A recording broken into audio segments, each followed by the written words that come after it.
This is Land of Havilah, Luke 19b. Jesus is approaching Jerusalem knowing he'll die there. Verse 28. Having said these things, he went on ahead, going up to Jerusalem. When he came near to Bethphage and Bethany, at the mountain that is called Olivet, he sent 2 of his disciples, saying, Go your way into the village on the other side, in which as you enter you will find a colt tied, which no man had ever sat upon. Untie it and bring it. If anyone asks you, Why are you untying it? Say to him, The Lord needs it. Those who were sent went away and found things just as he had told them. As they were untying the colt, its owners said to them, Why are you untying the colt? They said, The Lord needs it. They brought it to Jesus. They threw their cloaks on the colt and set Jesus on them. As he went, they spread their cloaks on the road. As he was now getting near at the descent of the Mount of Olives, the whole multitude of the disciples began to rejoice and praise God with a loud voice for all the mighty works which they had seen, saying, Blessed is the King who comes in the name of the Lord. Peace in heaven and glory in the highest. Some of the Pharisees from the multitude said to him, Teacher, rebuke your disciples. He answered them, I tell you that if these were silent, the stones would cry out. Comment. With regard to the young donkey and the 2 disciples finding it tied up just as Jesus said, and the owners at first being concerned that it might be lost to theft, and then how they let it go without concern, and though the donkey wasn't in danger, but Jesus was, there was a foreshadowing of this event in the life of Saul when he was the coming king of Israel. Saul's father sent him out to look for some lost donkeys, so Saul went and looked for 3 days. Then Saul received a message, quote, The donkeys you went to look for have been found, and behold, your father has stopped caring about the donkeys and is anxious for you, saying, What shall I do for my son? 1 Samuel 10:2. It was a prophetic indication of God the Father's state of mind as Jesus was approaching Jerusalem.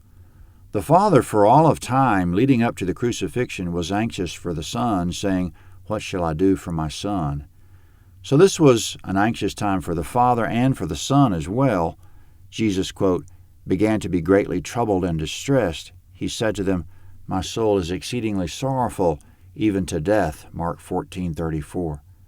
So in the mindset of celebration by the public of Jesus entering Jerusalem and being proclaimed king, there was a dissimilar mindset in heaven of distress rather than joy.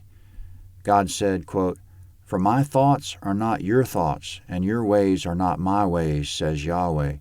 For as the heavens are higher than the earth, so are my ways higher than your ways, and my thoughts than your thoughts. Isaiah 55:8 and 9. Some of the crowd on the road followed Jesus from Galilee, and more joined on the way.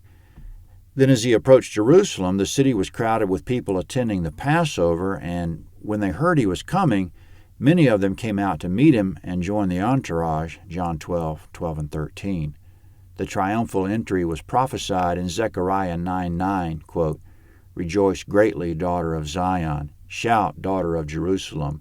Behold, your king comes to you. He is righteous and having salvation, lowly and riding on a donkey, even on a colt, the foal of a donkey, end quote.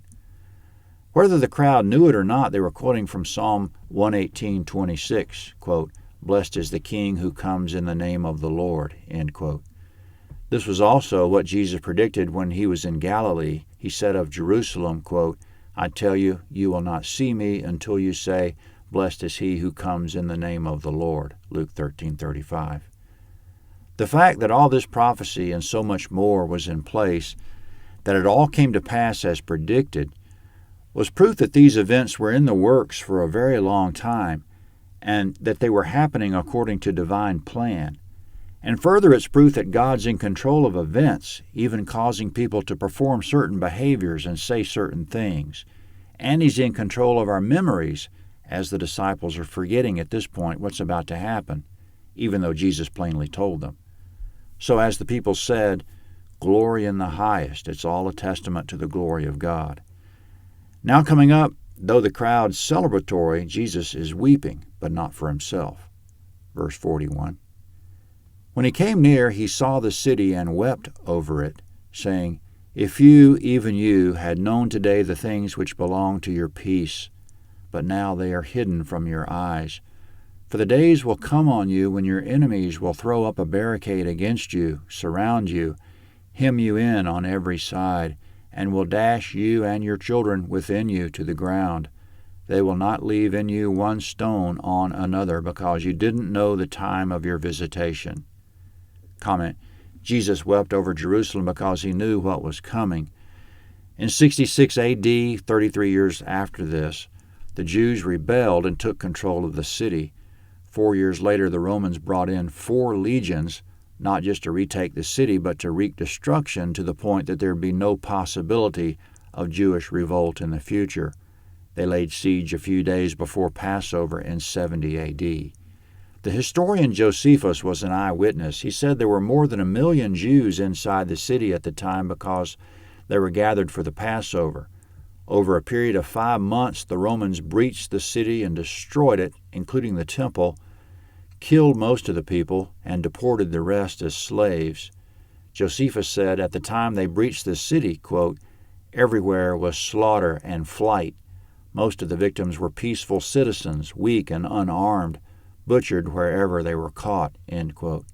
The Romans destroyed the structures of the city so thoroughly that other than the western wall and some strategic towers, quote, there was nothing left to make those that came thither believe Jerusalem had ever been inhabited, end quote.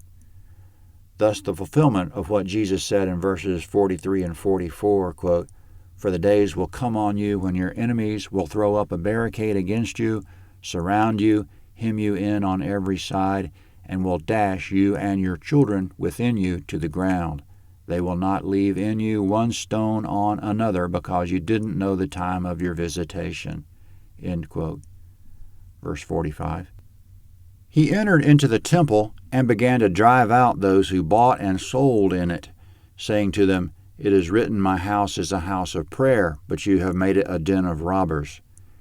He was teaching daily in the temple, but the chief priests and the scribes and the leading men among the people sought to destroy him. They couldn't find what they might do, for all the people hung on to every word that he said. Comment: the leaders wanted to kill him because they were enraged with jealousy, Matthew 27:18, but they couldn't figure out how to do it because the masses loved him and the Jewish leaders couldn't afford to alienate their following. In verse 48, when Jesus was teaching in the temple, quote, all the people hung on to every word that he said, end quote. He was a great teacher. They said in John 7:46, quote, no man ever spoke like this man. And Luke 4:32, quote, they were astonished at his teaching, for his word was with authority. Luke 20 is next at landofhavilah.net, Luke 20.